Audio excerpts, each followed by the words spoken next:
Bonjour, je suis Marilyn Leprince, experte auprès des professionnels du bien-être et de l'accompagnement qui veulent vivre pleinement de leur passion. Vous pouvez me retrouver sur mon site marilynleprince.com ou sur ma page Facebook.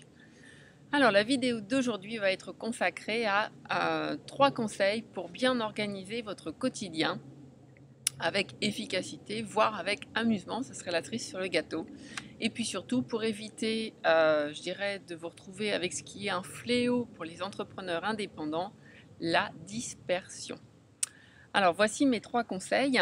Donc mon premier conseil, ça va être de prioriser vos tâches. Alors c'est facile de dire, tout le monde le sait, qu'il faut prioriser, etc. Mais souvent, ce qui fait qu'on est débordé, c'est qu'on a, et puis qu'on se disperse et qu'on devient moins efficace, c'est qu'on a mille et une choses à faire. Donc pour prioriser, c'est simple, il faut définir des critères de priorisation, donc au moins 3 critères qui vont être autant de passoires à travers lesquels vous allez passer chacune des tâches pour définir si elle est dans la liste, on va dire, numéro 1, numéro 2 ou numéro 3 de vos priorités. Donc définissez ces critères et puis ensuite pour chacune des tâches, vous la passez au travers des 3 critères et vous vous retrouvez enfin avec des listes et puis à savoir par quoi vous devez commencer votre journée. Deuxième conseil, hop, je prends mes petites notes, c'est de vous faire un emploi du temps hebdomadaire qui va comprendre pour chaque journée les séquences thématiques de travail. Ça vous évitera de vous interroger tous les matins en vous demandant par quoi vous allez commencer, etc., ne serait-ce que dans la liste numéro 1 des choses prioritaires.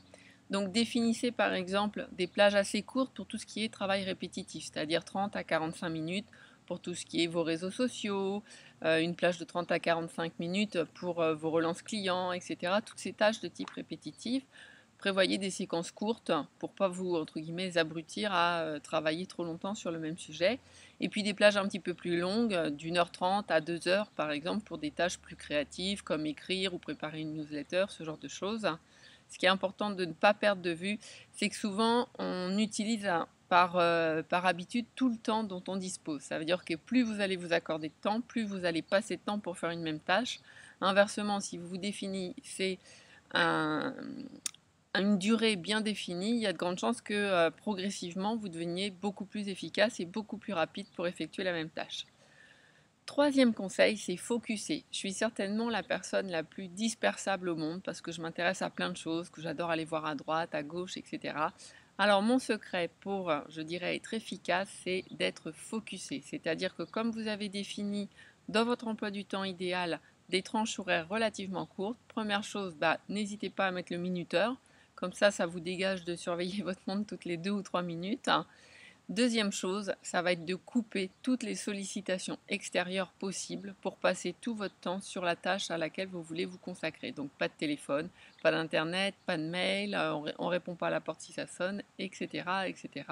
C'est le seul moyen de vraiment pouvoir être concentré et focusé. Et plus on le fait sur des durées courtes, plus c'est gérable. Effectivement, sur 3 ou 4 heures, ça devient beaucoup plus difficile. Voilà, c'était mes 3 conseils du jour pour être efficace. Et donc j'espère que ça vous permettra d'adopter de bonnes résolutions pour préparer cette nouvelle rentrée qui arrive et que je vous espère excellente. Voilà, je vous dis à très bientôt. Bye bye.